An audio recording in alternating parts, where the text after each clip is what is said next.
नमस्ते दोस्तों, मैं सीए अंकिता पटनी आज आप लोगों के सामने आई हूँ सीए फाउंडेशन का इंडियन कॉन्ट्रैक्ट एक्ट का 3 यूनिट्स का धमाकेदार रिवीजन करवाने के लिए। मेरे साथ आखिरी तक जरूर बने रहना क्योंकि इस रिवीजन से आपको एग्जामिनेशन में बहुत ज्यादा फायदा होने वाला है। तो आइए शुरुआत करते हैं। आज हम लोग कॉन्ट्रैक्ट एक्ट का यूनिट नंबर 1, 2 और 3 का डिटेल्ड रिवीजन लेने वाले हैं। आप लोगों से क्या एक्सपेक्टेशंस रहेंगे? सबसे पहली बात तो मैं चाहती हूं कि आप लोग सब लोग मेरी चार्ट बुक जो है वो आपके सामने रखो। साथ ही साथ please take a pen with you all. Firstly you have to be involve in the revision process.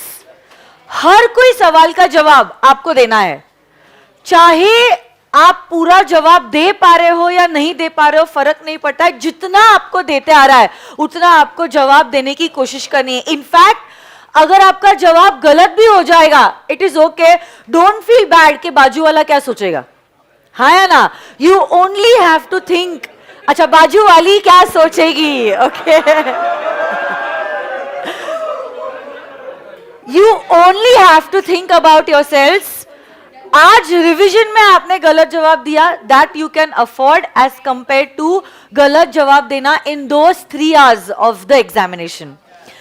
Look, when you are revising, अगर ऐसा भी हो सकता है कुछ कुछ सेक्शन है जो आपको याद नहीं आया, या जैसे मैंने अब बताया आपने कुछ जवाब तो दिया बट वो जवाब गलत था या आधा गलत था। I am expecting from you all कि आप उसी कॉन्सेप्ट के वहां पे आपके चार्ट बुक में उसे मार्क कर दीजिए, जो भी स्टार मार्क है या हैशटैग है, ताकि घर पे जब आप इस कॉन्सेप्ट को वापस से रिवाइज करोगे during the preparatory leave, you will totally understand कि ये सेक्शन पे मेरे को ज्यादा फोकस देना है क्योंकि क्लासेस के दौरान ये सेक्शन मेरा वीकनेस था। देखो, ये चार्ट बुक मैंने जनरल मैनर में बनाई है। ये बेसिकली 25 पेज में मैंने पूरा 60 मार्क्स का लॉ कवर तो कर दिया है, but you have to customise this book according to yourself. It is not customised according to individuals requirement. Generally ये 25 पेजेस में ये पूरा 60 मार्क्स का सिलेबस कवर तो हो चुका है, बट देखो every child is a different child. किसी के लिए कुछ वीकनेस है, उसी के फ्रेंड के लिए हो सकता है उसकी स्ट्रेंथ है, या इसकी स्ट्रेंथ हो सकता है उसकी वीकनेस है। So depending upon what your strength is and what your weakness is, you are going to mark it in your own chart book. So it is a personal request. One more time I am telling you, please keep your chart books in your hand. For those students who do not have the chart book, what you can do is then you should have your main book at least in front of you all, ताकि at least main book में जो भी markings रहेंगे वो आप कर सकते हो, ठीक है? हाँ या ना? Yes or no guys? Everyone has to be involved in the revision process.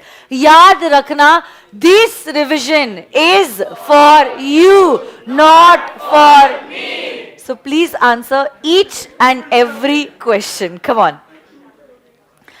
Starting with the first point, can you all tell me what do you mean by a contract? What is the definition of a contract? Come on.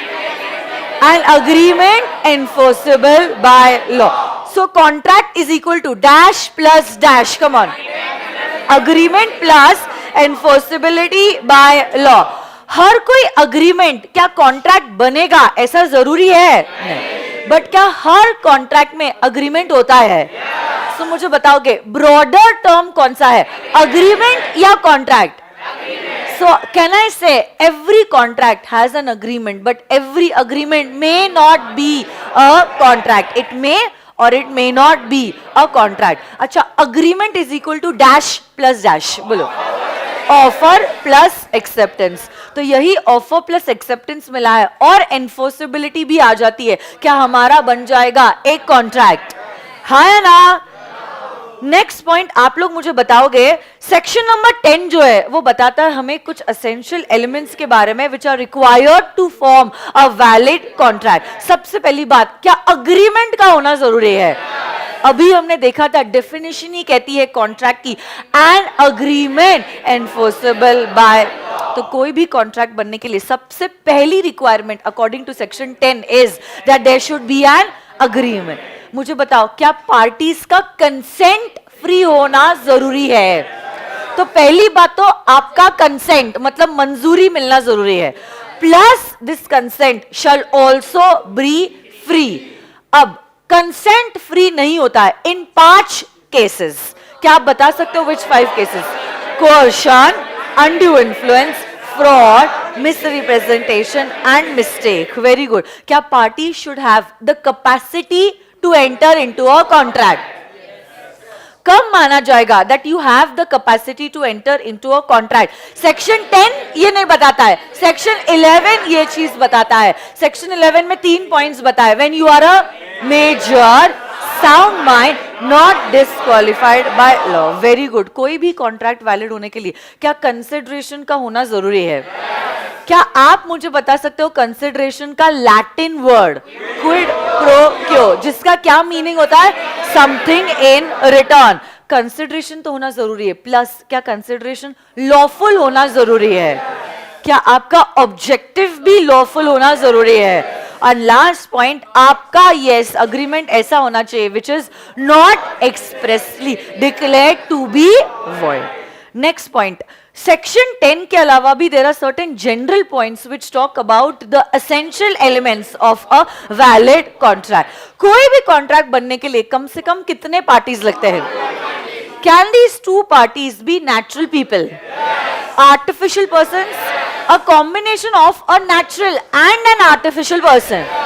Next, क्या party should have the intention to create a legal obligation? नहीं तो क्या हमारा agreement ही रह जाएगा, हमारा agreement contract नहीं।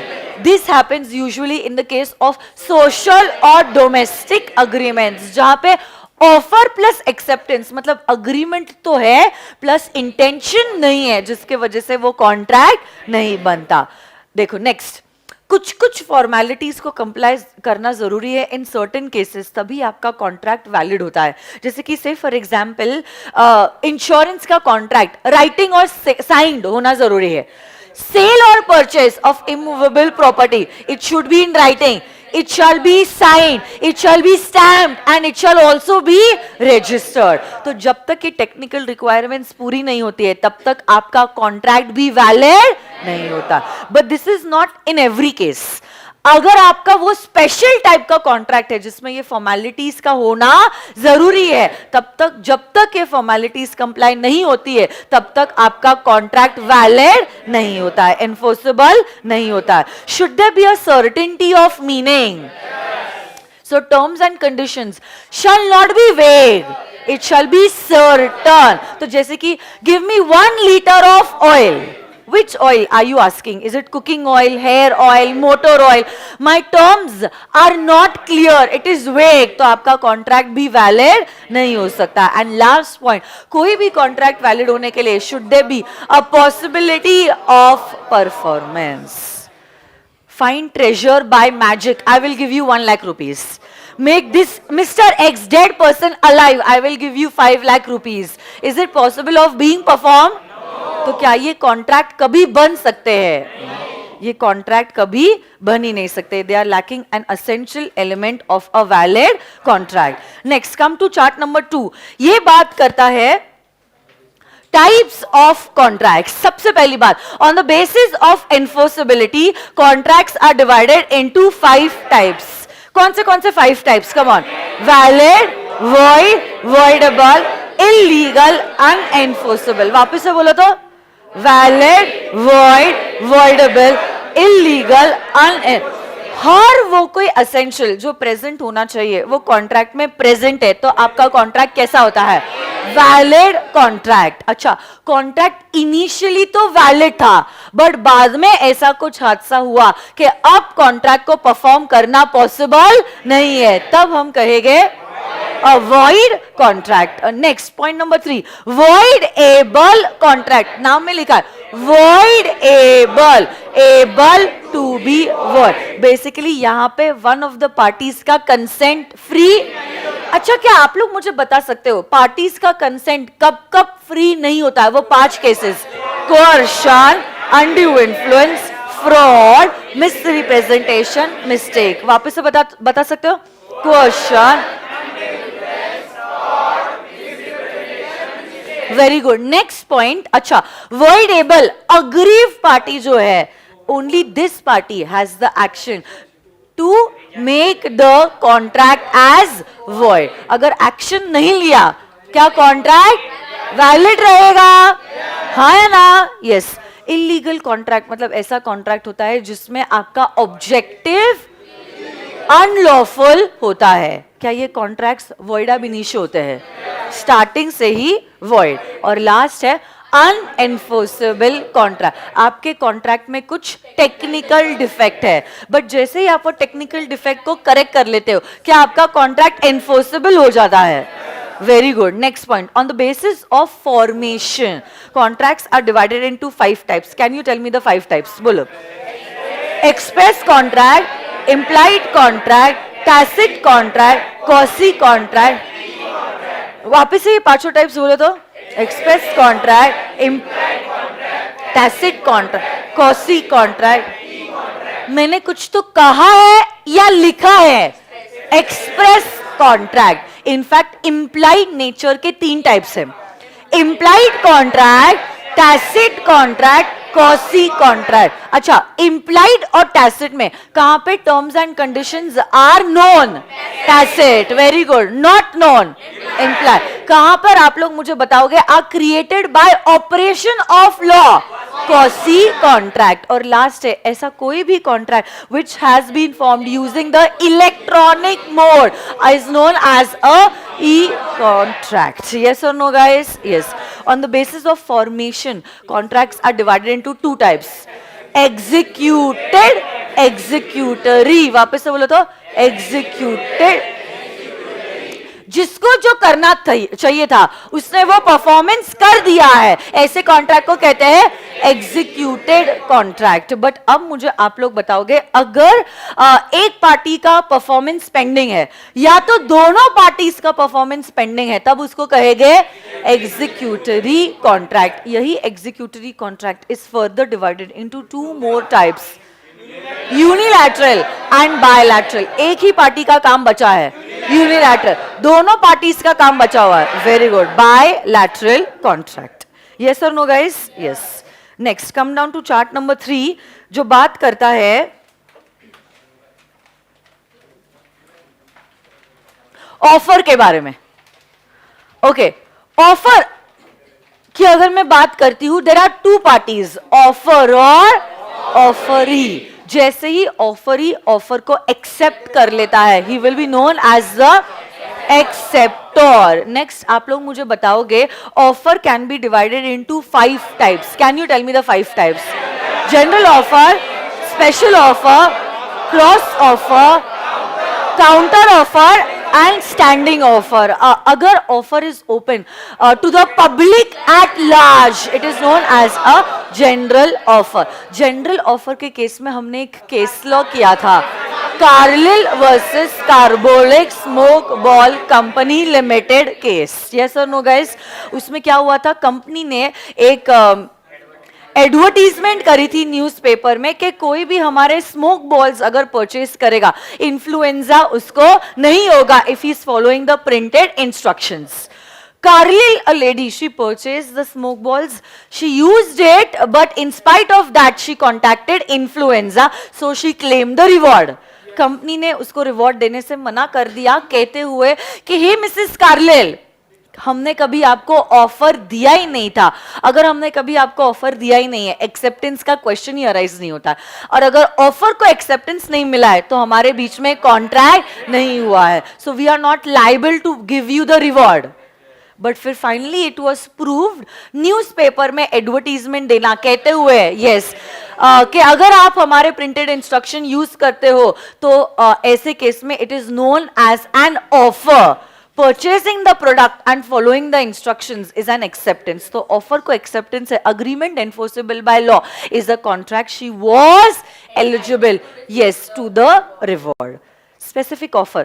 अगर कोई specific person और a specific group of persons के लिए ही offer open है, it is known as a special offer. अच्छा मुझे बता, ऑफर के बदले में आप ऑफर दे रहे हो, counter offer, and 2 identical offers get exchanged with each other in ignorance of the other's offer is known as a cross offer, and an offer which is open for a particular period of time is known as a standing offer.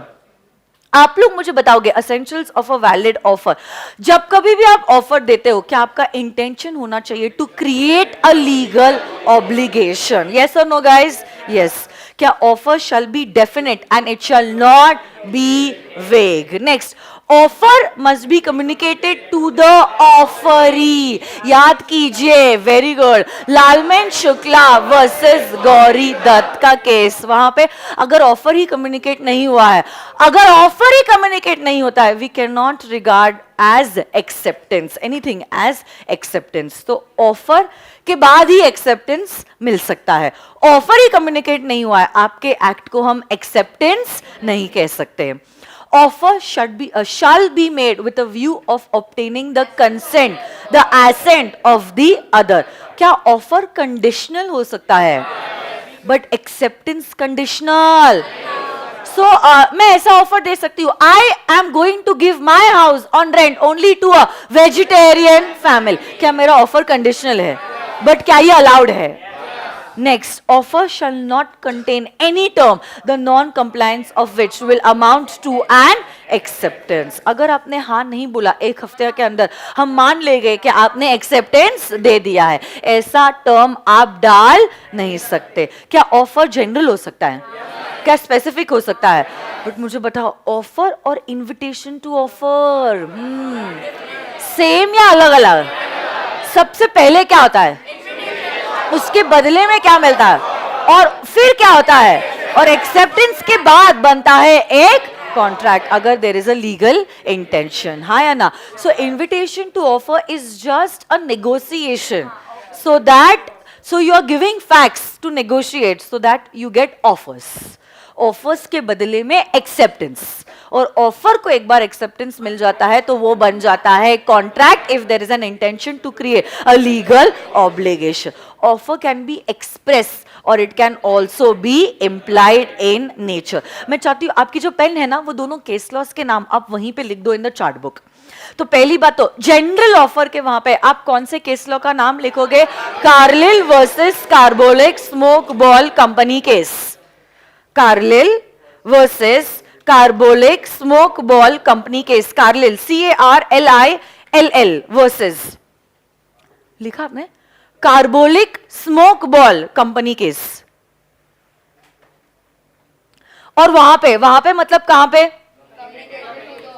Right side में लिखा है ना, it must be communicated to the offeree. वहां पे लिखिए Lalman Shukla versus Gauri Dutt. Lalman LALMAN Shukla SHUKLA versus Gauri का spelling आता होगा दत्त DUTT.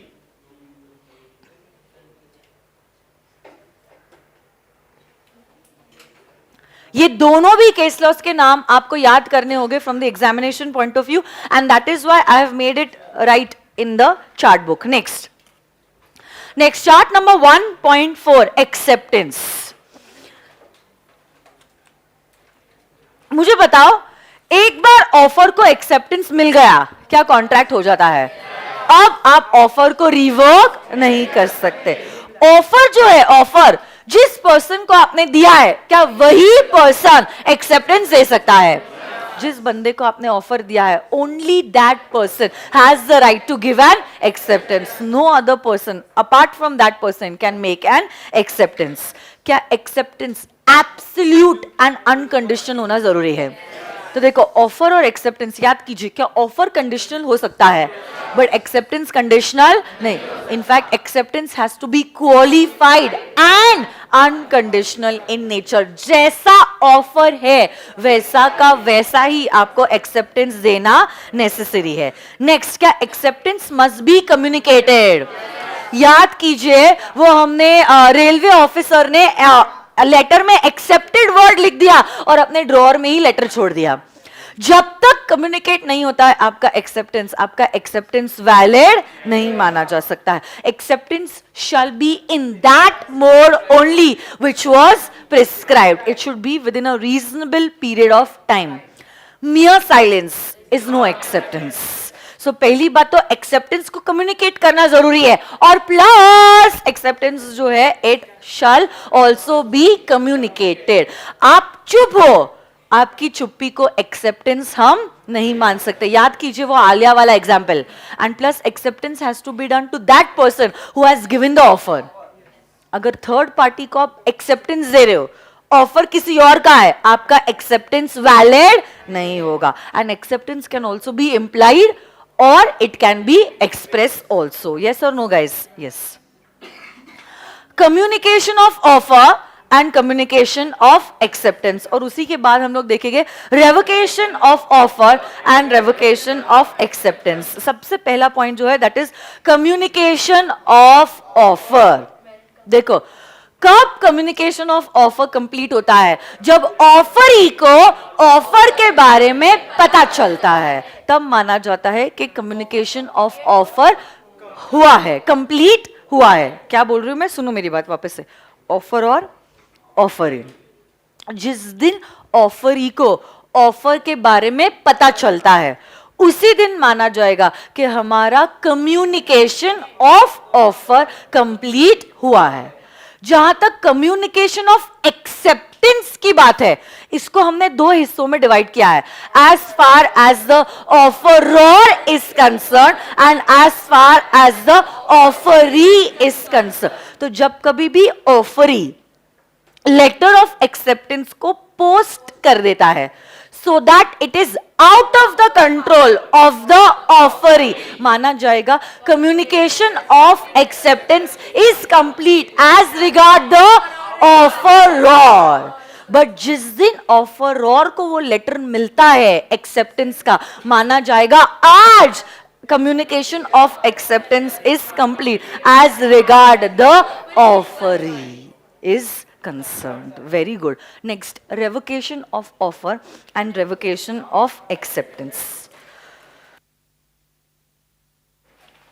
सबसे पहली बात, ऑफर कब तक रिवोक हो सकता है? टेक्निकली जब तक एक्सेप्टेंस नहीं मिलता तब तक आप क्या कर सकते हैं? आपके ऑफर को रिवोक कर सकते. एक बार ऑफर को एक्सेप्टेंस मिल गया तो सिर्फ कॉन्ट्रैक्ट हो सकता है. याद कीजिए, जैसे lighted matchstick is yes touch to a train of gun powder, क्या हो सकता है? सिर्फ बूम बूम ब्लास्ट. वैसे ही एक बार ऑफर को एक्सेप्टेंस मिल गया, सिर्फ कॉन्ट्रैक्ट ही बन सकता है, उसके अलावा और कुछ नहीं हो सकता है. तो यस, आप ऑफर कब तक रिवोक कर सकते हो? जब तक एक्सेप्टेंस नहीं मिला है. यस और no guys? Yes. Next, unit number 2, consideration.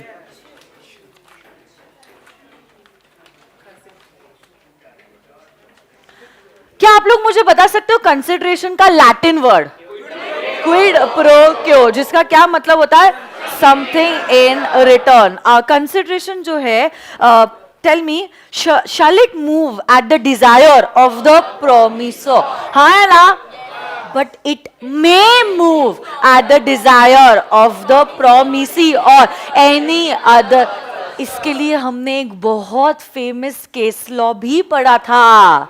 बोलो केस लॉ का नाम. चिनैया वर्सेस. यहाँ पे consideration was moving at the desire of the promisee. Promisee, mummy जो थी वो प्रोमिसी थी, बेटी जो थी वो प्रॉमिसर थी. बेटी ने प्रॉमिस किया कि हाँ माँ, मैं वादा करती हूँ कि आपके डेथ के बाद अगर आप प्रॉपर्टी मेरे नाम पे करते हो, हर महीने में मासी को एन्युटी ट्रांसफर करोगी. तो बेटी प्रॉमिसर, माँ promisee. Consideration is moving at the desire of the mother, at the desire of the promisee. Please लिख दीजिए वहां पे, very very very very very important. और केस लॉ का नाम लिखिए, Chinnaya versus Ram. Spelling CHINNAYYYA. Double N है और डबल Y है. Chinnaya versus Ramayya. Double A नहीं है, RAMA रामा, RAMA, और YYA रमैया. चिनैया वर्सेस रमैया. कहां पे लिख रहे हो? पॉइंट नंबर 2 के वहां पे. हाँ है ना? Consideration may move at the desire of the promisee. Next, क्या कंसिडरेशन एग्जीक्यूटेड हो सकता है? क्या कंसिडरेशन एग्जीक्यूटरी भी हो सकता है? Can the consideration be past, present और फ्यूचर? अरे हाँ है ना, कंसिडरेशन क्या पास्ट हो सकता है? इंडिया में past consideration is also a valid consideration, present भी हो सकता है, फ्यूचर भी हो सकता है. Consideration need not be added. मुझे प्रॉब्लम नहीं है, आपको प्रॉब्लम नहीं, क्या लॉ मेकर्स को प्रॉब्लम होना चाहिए? Consideration need not be added. अगर एडिक्वेट है क्या बात है, बट अगर ना भी है तो भी कॉन्ट्रैक्ट वैलिड है. हाँ है ना. उसके बाद performance of what one is legally bound to do can not form a consideration. कोई चीज करने के लिए अगर आप लीगली बाउंड हो, उसी चीज के लिए आप कंसिडरेशन मांग नहीं सकते. And the consideration must be real and it can not be illusionary. Yes और नो गाइज? जैसे कि discovering treasure by magic, this can only happen in your illusions. It can not happen in reality. ऐसा consideration valid consideration नहीं होता है. Next, privity of contract. आप लोग मुझे बताओगे what is the doctrine of privity of contract talking about? Only a party to a contract can sue upon it. मतलब मुझे बताओ, third party has no right to file a case upon it. हाँ है ना. अगर मैंने आपके साथ कॉन्ट्रैक्ट एंटर किया है, only I will have rights against you and only you will have right against me. याद कीजिए टॉम, जेरी एंड स्पाइक. हाँ है ना. हो कि नहीं? बट अब इसी जनरल रूल के क्या कुछ एक्सेप्शंस हैं? एक्सेप्शंस है मतलब इन केसेस में, इन 7 केसेस में you are not a party to the contract, but still do you have a right to sue upon it. हाँ है ना. सबसे पहला केस है in case of a beneficiary. अगर आप कोई कॉन्ट्रैक्ट के बेनिफिशियरी हो, तब उस केस में my dear friends, though you are not a contracting party, you have a right to sue upon इट. फैमिली सेटलमेंट्स, बंटवारा. याद कीजिए, दादा, पापा, बड़े पापा, छोटे पापा. ऑन योर स्क्रीन, याद है या नहीं? तो फैमिली सेटलमेंट में though you are not a contracting party, still you have a right to sue upon इट. Yes, claim your rights. Next, in case of marriage contracts. Next, in case of assignment of contracts. Next, acknowledgement और estop. तो अगर आपने किसी person को acknowledge किया है कि मेरे पास ये बंदे के बिहाफ का पैसा है, अक्नॉलेजमेंट एक बार आप दे देते हो, फिर बाद में आपका कहा हुआ आप पलट नहीं सकते हो. Next, covenant running with land. याद कीजिए मिस्टर बीन को. हाँ है ना. कोवेनेंट का मतलब होता है a condition attach to the land. तो अगर लैंड से कोई कंडीशन अटैच थी, आपने ओनर के साथ कॉन्ट्रैक्ट एंटर किया था, but finally you subleased it to somebody else, आपको जो टर्म्स एंड कंडीशंस एप्लीकेबल थे, उस पर्सन को भी वो टर्म्स एंड कंडीशंस एप्लीकेबल हो जाए. ओरिजिनल कॉन्ट्रैक्ट आपका और उनका हुआ था, बट स्टिल वो सारे टर्म्स एंड कंडीशंस भी ट्रांसफर हो गए. हाँ है ना. कॉन्ट्रैक्ट इस पार्टी और ओनर के बीच में नहीं हुआ है, आपके और सब लेसी के बीच में हुआ है, फिर भी he will be liable to pay the annuity to the government. याद कीजिए 99 ईयर्स का लीज लिया था. हाँ है ना. And last is any contract entered through an agent. वैसे तो हम कहते हैं for the acts of the agent the principal is liable, but अगर कोई एजेंट ने थर्ड पार्टी के साथ कॉन्ट्रैक्ट एंटर किया, एजेंट ने थर्ड पार्टी के साथ कॉन्ट्रैक्ट एंटर किया, एजेंट ने थर्ड पार्टी के साथ एंटर किया, हम ऐसा मानेंगे जैसे कि एजेंट ने नहीं, प्रिंसिपल ने खुद ने एंटर किया है, तो that is why third party can directly sue the principal. वैसे कॉन्ट्रैक्ट एंटर किया एजेंट ने, बट हम sue कर रहे हैं प्रिंसिपल को. So is it an exception to the privity of contract? Yes. और कंसिडरेशन का लास्ट टॉपिक है that is no consideration no contract के एक्सेप्शंस. पहले तो जनरल रूल छोड़ो, एक्सेप्शंस बाद में आता है, पहले जनरल रूल बताओ. जनरल रूल बोलता है, यूनिट नंबर 1 में अभी हमने देखा था, कोई भी कॉन्ट्रैक्ट वैलिड होने के लिए क्या कंसिडरेशन का होना जरूरी है. इनफैक्ट सेक्शन 10 तो ये भी कहता है कंसिडरेशन तो होना चाहिए प्लस आपका कंसिडरेशन. लॉफुल भी होना जरूरी है, but in 7 cases even if there is no consideration, still the contract is valid. So please tell me the memory technique of no consideration का exceptions. Come on. पास्ट में जो आपने time pass के लिए लव किया था, जिसमें आपको गिफ्ट में बेल, अब उसको एजेंट के द्वारा चैरिटी में दे. Past is for past voluntary services. ये शायद मेरा स्किप हो गया था क्या, रिवीजन में किया था क्या? Past voluntary service. याद कीजिए, आप गोवा गए थे, बच्चा डूब रहा है, आपने सेठ जी के बच्चे को बचाया, क्या तुम्हें याद है? तो अब ऐसे केस में past is for what? Come on tell me. Past voluntary services. Time is for time barred debt. उसके बाद love is for natural love and affection. Gift is for bail is for bailment, agent is for agency and charity is for charity. अभी ये सातों के सातों point detail में revise कर रही हूँ. 1 नेचुरल लव एंड अफेक्शन. सबसे पहली बात तो इसमें आपको 4 कंडीशंस पूरे करना जरूरी है, तभी आप एक्सेप्शंस में फॉल करोगे. 1, you all are into a near relationship. Yeah, you all have natural love and affection between yourselves. Your agreement is in writing and plus it is registered under law. तब इस case में even if the contract does not have consideration, still the contract will be a valid contract. Any compensation given for a past voluntary service. वही वो सेठ जी के बच्चे को आपने डूबने से बचाया, बचाने के बाद उन्होंने कंसिडरेशन, कॉम्पेंसेशन जो है, रिवॉर्ड जो है, वो आपको दे रहे हैं.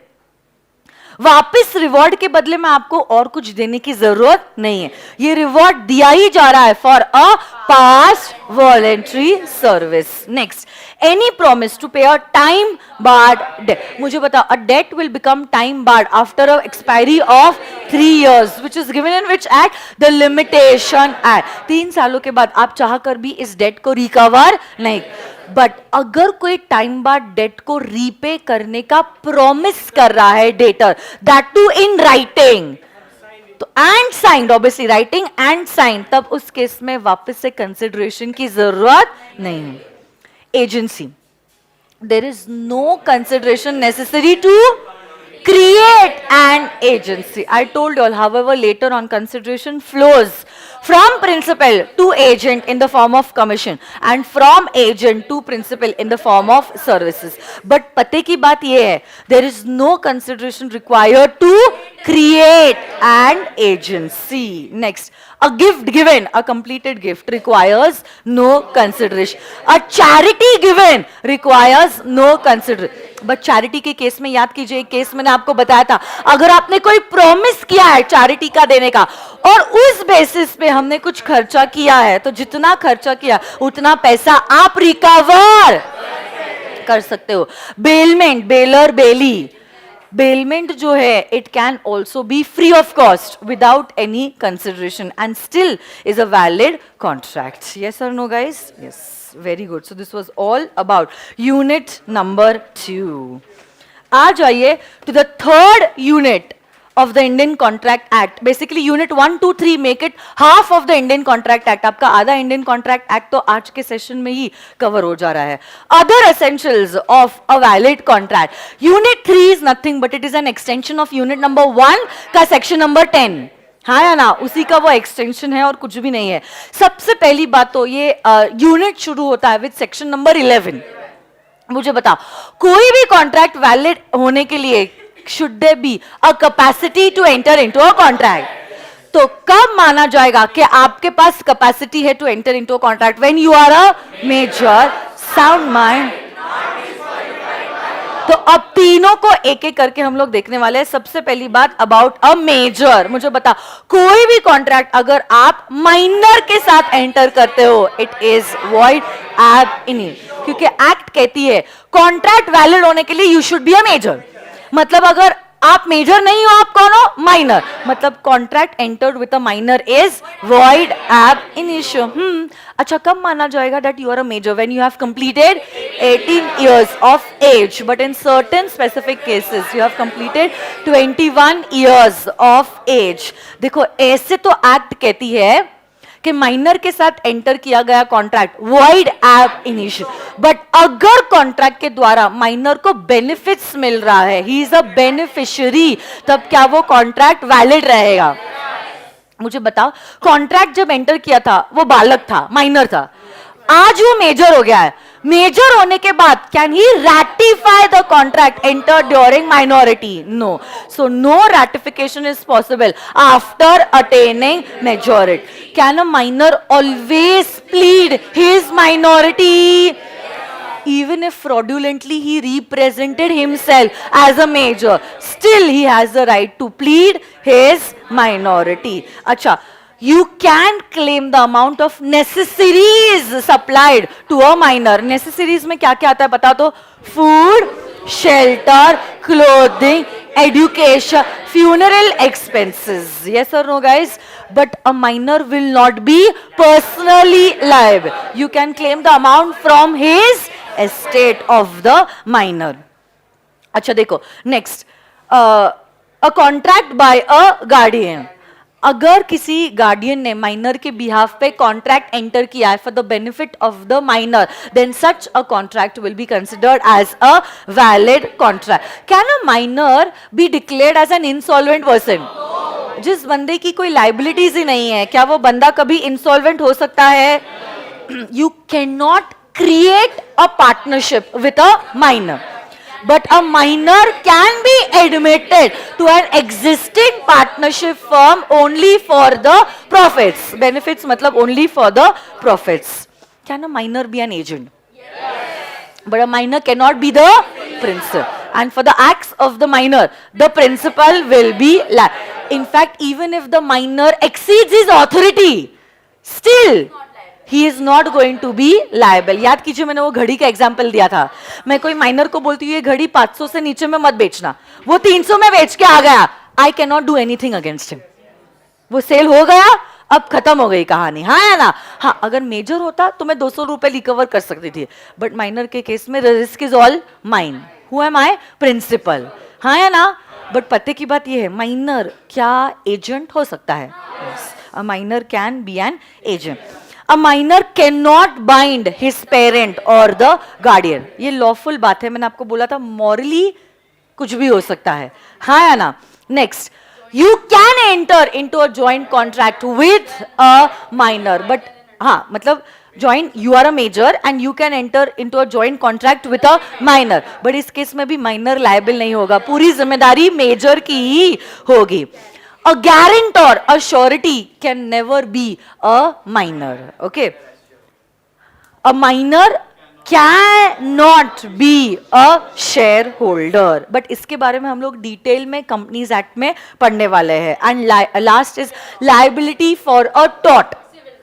Civil wrong के लिए a minor can be held liable, but if he is an agent in doing a civil wrong, then we will not catch hold of him, we will catch hold of his principal. Yes, very good. Next, person of sound mind. अब देखो, contract करने का capacity होता है to a person who is having sound mind. मतलब a person who is having unsound mind can not enter into a valid contract.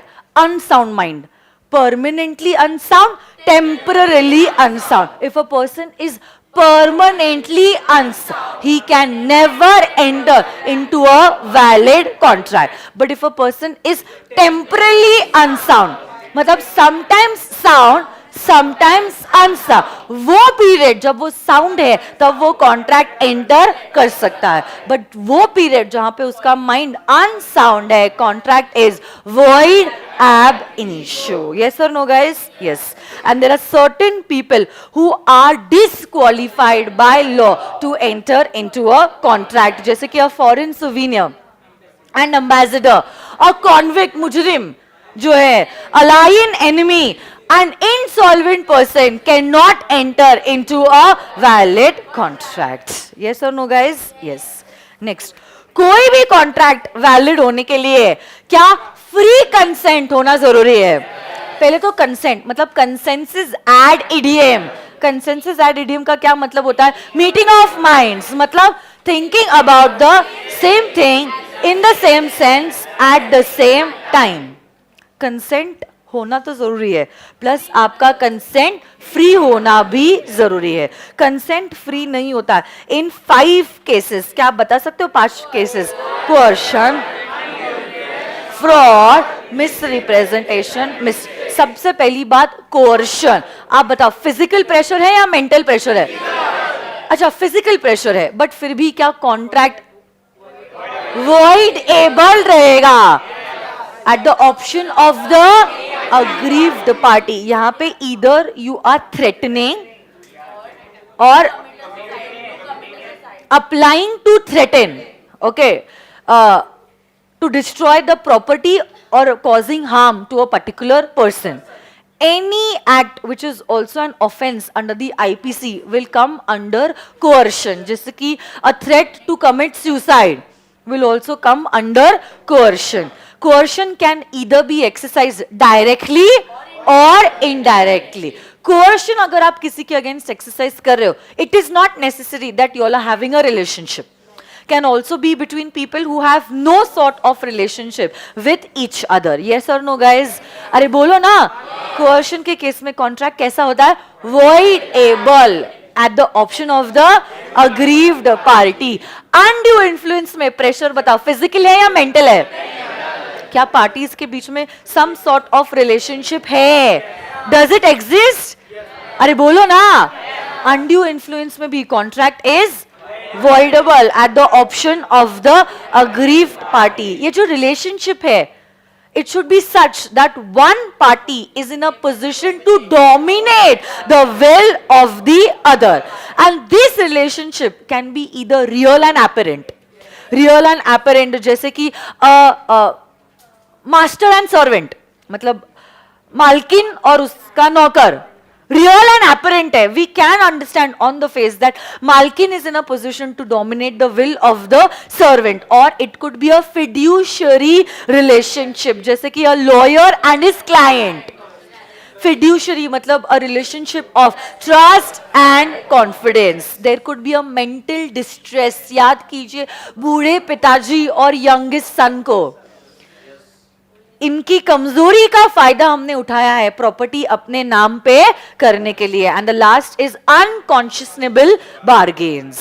Yes और no guys? Yes. Next coercion हो गया, अनड्यू इन्फ्लुएंस हो गया. Chart number 9 पे आ जाओ, which is relating to fraud and misrepresentation and also mistake. Fraud और misrepresentation को एक साथ पढ़ाना चाहती हूँ. सबसे पहली बात तो मुझे बताओ, दोनों भी केसेस में चाहे फ्रॉड है या मिसरिप्रेजेंटेशन है, क्या बातें झूठी बोली गई है? फर्क इतना है, एक जगह पे जानबूझ के झूठ बोला और एक जगह पे गलती से मिस्टेक हो चुका है. मुझे बताओ कहां पे इंटेंशनली झूठी बातें बोली है और कहां पे इनोसेंटली झूठी बातें बोली गई है.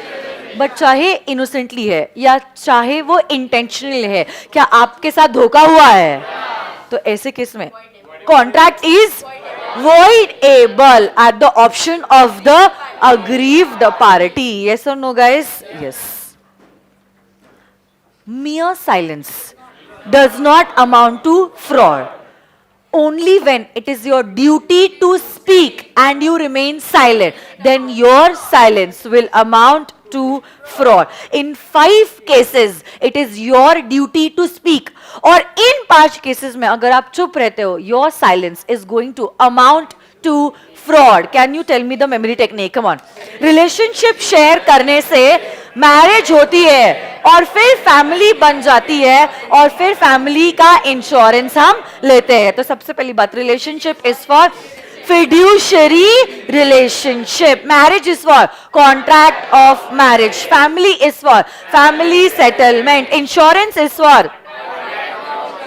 और कुछ बचा हुआ है, share is for share allotment contract. वापस से मुझे बोलो, relationship is for fiduciary relationship, share is for share allotment contract, marriage is for contract of marriage, family is for family settlement and insurance is for contract of insurance. Very good. एक एक करके बताती हूँ. Fiduciary relationship, fiduciary मतलब relationship of trust and confidence. ऐसे कोई contract में अगर आपने झूठ बोला है जो रिश्ता ही ट्रस्ट से बना है, then my dear friends, your silence will amount to fraud. Contract of insurance, जैसे कि फायर इंश्योरेंस है, लाइफ इंश्योरेंस है, it is your duty to disclose the material facts, every material facts about yourself अगर life insurance है तो, या तो about your goods अगर फायर इंश्योरेंस है तो. तब ऐसे केस में अगर आप चुप रहते हो, your silence will amount to fraud. Contract of marriage, it is your duty to disclose every material fact, then only your contract will be valid. Family settlement के वक्त भी आपको सारा फैक्ट बताना होता है कि कितनी इनकम, कितनी जायदाद, कितनी प्रॉपर्टी कहाँ पर आपकी है, और उसी के हिसाब से फैमिली सेटलमेंट बंटवारा किया जाएगा. कोई भी इनकम आपने छुपाई है, your silence will amount to fraud. And share allotment contract, जब कभी भी कंपनी प्रोस्पेक्टस इशू करती है, this prospectus shall contain the truth, the whole truth and nothing but the truth. Yes or no guys? And your silence will amount to fraud.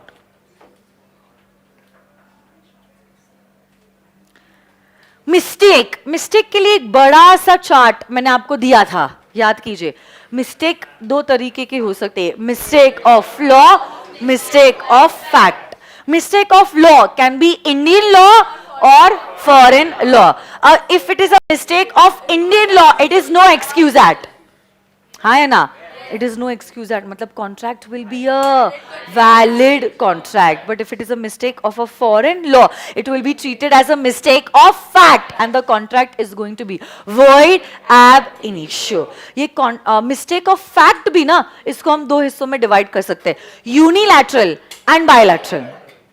अगर unilateral contract है तो contract is going to be a valid contract. याद कीजिए, नकली मोती का necklace, गलती shopkeeper की नहीं थी, गलती आपकी थी. यूनिलैटरल मिस्टेक है, आपका समझने में गलत हो गया है, तो इसमें हमारी कोई भी गलती नहीं है. क्या कॉन्ट्रैक्ट वैलिड रहेगा?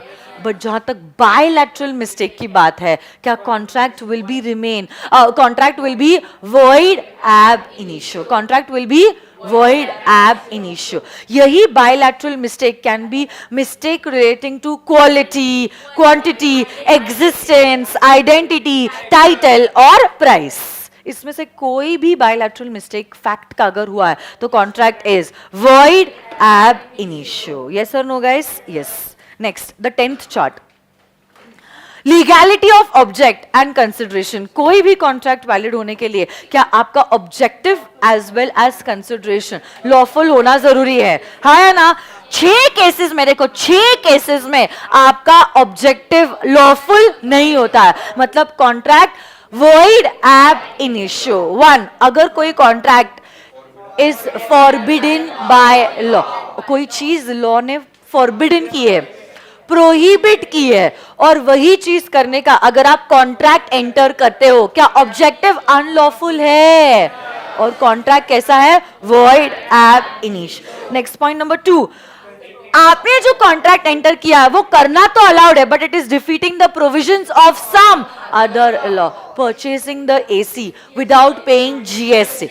एसी परचेज करना अलाउड है, बट जीएसटी ना पे करते हुए I am defeating the provisions of the GST act. Contract unlawful object, so it is void ab initio. Very good. कोई भी कॉन्ट्रैक्ट जिसका इंटेंशन फ्रॉड्यूलेंट है इन नेचर, जैसे कि हमने एंटर किया a contract to smuggle goods, हमारे इरादे फ्रॉड्यूलेंट है, contract is void ab initio. Why it is void ab initio? Because the objective is unlawful in nature. कोई भी कॉन्ट्रैक्ट जिसके द्वारा it is causing injury to a particular person और the property of a particular person will it be void ab initio. जैसे कि इतनी मेहनत से बनाई हुई मैंने ये चार्ट बुक जो मेरी कॉपीराइटेड है, आप कॉपी पेस्ट कर लेते हो और अपना नाम लिख देते हो और बेचना चालू कर देते हो अपने नाम पे, क्या आपका कॉन्ट्रैक्ट का ऑब्जेक्टिव अनलॉफुल है? कॉन्ट्रैक्ट इज वॉइड एब अनलॉफुल है. याद रखना ये सारी चीजें अनलॉफुल है, मतलब कॉन्ट्रैक्ट तो वॉइड एब इनिशियो है, plus it is going to be legally punished also. हाँ है ना? You are going to be, yes it is illegal ना, so you are also going to be punished under law. Next, कोई भी contract जिसका consideration is considered to be as immoral by the court. याद कीजिए, पति पत्नी और वो, हाँ है ना? यस, आपने पत्नी को पैसे दिए पति से तलाक लेने के लिए, तो आपके कॉन्ट्रैक्ट का ऑब्जेक्टिव जो है वो इमोरल है. Contract is void ab initio, and any contract जो opposed to public policy है वो भी contract valid नहीं. कौन से opposed to public policy है? अब इसके भी बहुत सारे सब points हैं, 8 points है. 1 नहीं, अच्छा पहला ठीक है, trading with enemy. Next 2 points मैंने साथ में पढ़ाए थे, याद कीजिए. Stifling prosecution and interference in the course of just. कौन सा केस फाइल करने के पहले हो रहा है? Stifling prosecution, which is during the case. Interference in the course of justice. Maintenance and shampati is allowed under the Indian law if the case is a bona fide case. देखो, maintenance में आप क्या कर रहे हो? सिर्फ पैसे दे रहे हो in order to maintain the case. But champerty में आप कुछ हिस्सा भी मांग रहे हो, कुछ बेनिफिट भी मांग रहे हो. अगर आपका केस बोनाफाइड है, मतलब जेन्युइन है, तो मेंटेनेंस एंड शैम्फटी इज अलाउड. तो अब आप बोलोगे मैम आपने अनलॉफुल ऑब्जेक्ट में क्यों पढ़ा है? Because if the case is not genuine, it is a malafide case. और अगर आप मेंटेनेंस या शैम्फटी के लिए पैसे दे रहे हो, तब आपका objective is oppose to public policy. Objective unlawful contract is void ab initio. Traffic relating to public offices, please correct that, offices. मैंने पद्म विभूषण के अवार्ड के लिए पैसे दिए थे, मतलब basically I am not an eligible candidate, मैंने वो रिवॉर्ड खरीदा है, तो मेरा oppose to public policy, void ab initio. Agreements tending to create a monopoly. याद कीजिए, McDonald's and Burger King, Coke and Pepsi. yes or no guys? yes. Marriage brokerage agreement, Alia और आरके को याद कीजिए. मतलब you are acting like a middle man, a broker type, कि मैं इसे सेटिंग करवा के दे दूंगा, तू मुझे पैसे दे दे. सो ऐसे कॉन्ट्रैक्ट्स अलाउड नहीं है. And last is interest against obligation. You cannot ask for money for what you are legally bound to do. अगर आप legally कोई चीज करने के लिए bound हो, तब ऐसे केस में उसी के लिए consideration मांगना is opposed to public policy. Contract is void ab initio. Next, there are certain agreements which are expressly declared as void. Yes or no guys? 1, restraint in marriage. Look, every person, if he's a major according to the law of marriage, matlab girls once they have completed 18 years, boys once they have completed 21 years of age, have the right to get married. If you are restricting any person to get married, such a contract is expressly declared as void. Agreement void hai, matlab contract void ab initio, except if you are restricting a minor from getting married. So restricting a minor from getting married is legally allowed under the Indian law. Next, agreement in restraint of trade is a void agreement.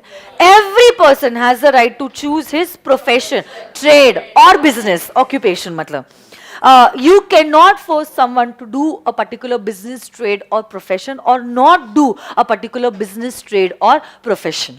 मतलब restraint in trade is not allowed according to Indian law. But इसी general rule के 3 exceptions है. 1, sale of तो अगर there is a sale of goodwill, और अगर आप terms and conditions reasonable रखते हो, रीजनेबल लोकेशन, रीजनेबल समय, then this restraint in trade is legally allowed. Next, according to the Indian partnership trade, according to the Indian partnership act, outgoing partner को similar business करने से restrict किया जा सकता है. And the last and third exception is a service agreement.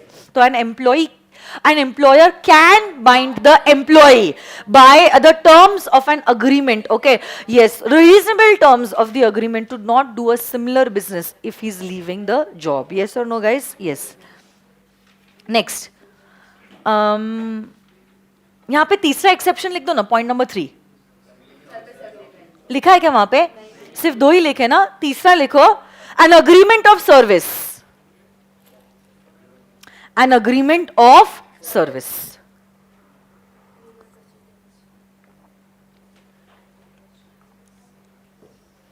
तो अगर मेरा एम्प्लॉई मेरे साथ काम कर रहा है, I can restrict that in the course of employment he is not starting a competing business. हाँ या ना? नहीं तो मेरा एम्प्लॉय मुझे ही कंपीट करना चालू कर देगा. तो मैं अग्रीमेंट में लिख सकती हूं कि जब तक तू मेरा एम्प्लॉय है तू कंपीटिंग बिजनेस शुरू नहीं कर सकता. I can restrict him from doing the same business and this is allowed. Allowed और disallowed? Next, agreement in restraint of legal proceedings. So you cannot restrict absolutely any person from starting a legal proceedings against you. You cannot stop anyone from going to the court. हाँ या ना? क्या आप किसी को रोक सकते हो? नहीं. बट इसके एक्सेप्शन है. Arbitration. Arbitration is legally allowed under the Indian laws.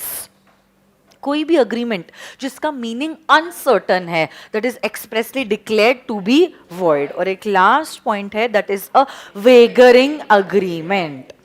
वेगरिंग agreement is also void in nature.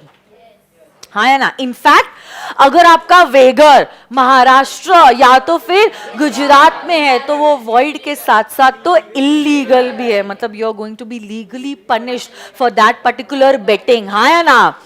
There are certain transactions which are similar to a wager, and because they are similar to a wager, they are considered as void ab initio, a lottery transaction. Even if the lottery transaction is owned by the government, it is void ab initio, but it will not be illegal. But it is still void ab initio. Next agreement which is like that of a wager, like a gamble, is crossword puzzles and competition. जहाँ पे lottery system के basis पे winner को declare किया जाता है और skill involve नहीं है. Main thing. यस और नो गाइस? क्योंकि अगर स्किल इन्वॉल्व्ड है तो वो एक्सेप्शंस में आ जाएगा. हाँ है ना? स्पेक्यूलेटिव ट्रांजैक्शंस जिसमें इंटेंशन स्टार्टिंग से ही सेटलिंग ऑफ प्राइजेस था. मेरा गुड्स खरीदने में और बेचने में कोई इंटरेस्ट नहीं था. स्टार्टिंग में मेरा intention was to settle the prices. तो ये अग्रीमेंट भी वेगर है, वॉइड एब इनिशियो है. और लास्ट मैंने आपको बताया था हॉर्स रेस ट्रांजैक्शन का, जहां पे विनर को प्राइस दिया जा रहा है less than 500 is void ab initio. But there are certain transactions which are not wager, and if it is not a wager it is allowed. It is not a wager. It is not a wager. It is not a wager. And hence it is allowed. कौन से है ये transaction? Chit funds, जैसे वो बीशी parties होती है ना? हाँ है ना? शेयर मार्केट के transactions, game of skills and athletic competitions जैसे कि KBC, and last is a contract of insurance are allowed और disallowed? Allowed in the eyes of law. So this is all about the revision of unit number 1, 2 and 3. मैं चाहती हूँ एक बार आप लोग अपने लिए जोरदार तालियां बजा दो. बहुत ही अच्छे से आप लोगों ने रिवीजन दिया है unit number 1, 2 and 3, and I hope इस रिवीजन सेशन के बाद आप लोगों को काफी कॉन्फिडेंस आया होगा अबाउट दीज 3 यूनिट्स. ऐसे ही हमारे रिवीजन्स एंड तक चलते रहेंगे. नेक्स्ट रिवीजन रहेगा हमारा यूनिट नंबर 4, 5, 6 का, और जैसे जैसे बाकी के एक्ट्स कंप्लीट होते जाएंगे वैसे वैसे उनके भी रिवीजन्स होते जाएंगे. तो ये तो बस शुरुआत है, पिक्चर अभी बाकी है मेरे दोस्त. है ना?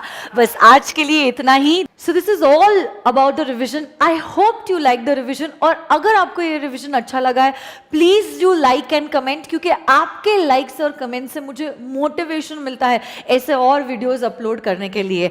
And I would like to thank all of you for all the love you have always shown towards me, and thank you so much. Stay inspired, stay blessed, all the very best.